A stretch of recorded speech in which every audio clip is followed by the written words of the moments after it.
അതില് കോട്ടയം ജില്ലയിൽ 1492 TB രോഗികളാണ് ഉണ്ടായിട്ടുള്ളത്. അതിനകത്ത് 500 പേര് ശ്വാസോച്ഛ്വാസം അല്ലാതെ മറ്റു അവയവങ്ങളെ ബാധിച്ചവരും 992 പേര് ശ്വാസോച്ഛ്വാസം ബാധിച്ച TB-ക്കാരാണ്.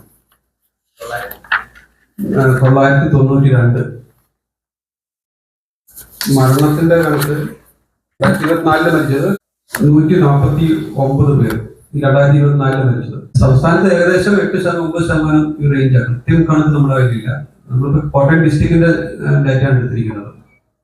20-ല് 120 പേര്, 21-ല് 130, 2022-ല് 145, പിന്നെ 149.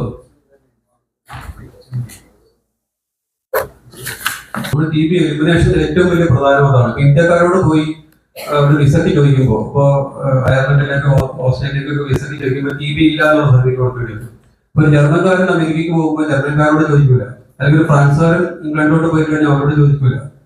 അവരോട് എല്ലാവരോടും HIV ടെസ്റ്റ് എല്ലാവരോട് ചോദിക്കുന്നത്. പക്ഷെ TB ഇല്ല എന്നുള്ള സർട്ടിഫിക്കറ്റ് ഇന്ത്യ, ബംഗ്ലാദേശ്, ശ്രീലങ്ക അല്ലെങ്കിൽ അങ്ങനെയുള്ള രാജ്യങ്ങളിൽ നിന്ന് മാത്രം വരുന്ന പ്രധാന ഡെവലപ്ഡ് കൺട്രീസിലോട്ട് പോകുമ്പോൾ ചോദിക്കുന്നുണ്ട്. അപ്പൊ അതിന്റെ ഭാഗമായിട്ട് നമ്മൾ സ്ക്രീൻ ചെയ്തില്ലെങ്കിൽ അവർ സ്ക്രീൻ ചെയ്യും. അവർ സ്ക്രീൻ ചെയ്തതിനു ശേഷം TB കണ്ടുപിടിച്ച് ഇങ്ങോട്ട് വിടുന്ന പേഷ്യൻസ് ഇഷ്ടം പോലെ ഉണ്ട്. അപ്പൊ അത് ഇന്ത്യയെ സംബന്ധിച്ചോളം നാണക്കേടാണ്.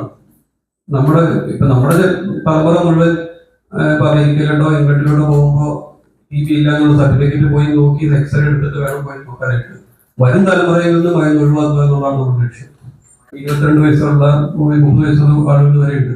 അതിന്റെ കാരണം ഒരു ലേറ്റ് ഡയഗ്നോസിസ് ആണ് ഏറ്റവും പ്രധാന പ്രശ്നം. അത് വളരെ സീരിയസ് ആയതിനു ശേഷം മാത്രമേ അവര് ആശുപത്രിയിലേക്ക് എത്തുന്നുള്ളൂ. അവരത് ചെറിയ ചുമ എന്നൊക്കെ പറഞ്ഞ് അത് മൈൻഡ് ചെയ്യാതെ നടന്ന് തീരെ വയ്യാതെ ചുമച്ച് ചോര നിൽക്കുന്ന ഒരു അവസരത്തെ മാത്രമേ അവർ ആശുപത്രിയിലേക്ക് എത്തുള്ളൂ.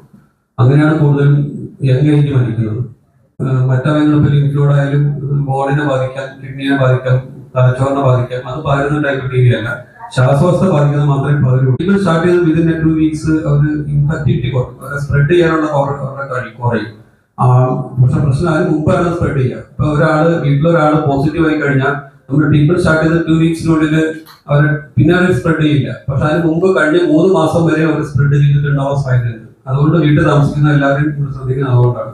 പിന്നെ അവരെ മാറ്റി താമസിക്കേണ്ട ആവശ്യമില്ല. നമ്മൾ ട്രീറ്റ്മെന്റ് സ്റ്റാർട്ട് ചെയ്ത് 2 വീക്സ് കഴിഞ്ഞ് സ്പ്രെഡ് പറയും. ഡെത്തായിട്ടുണ്ടായിരുന്നു.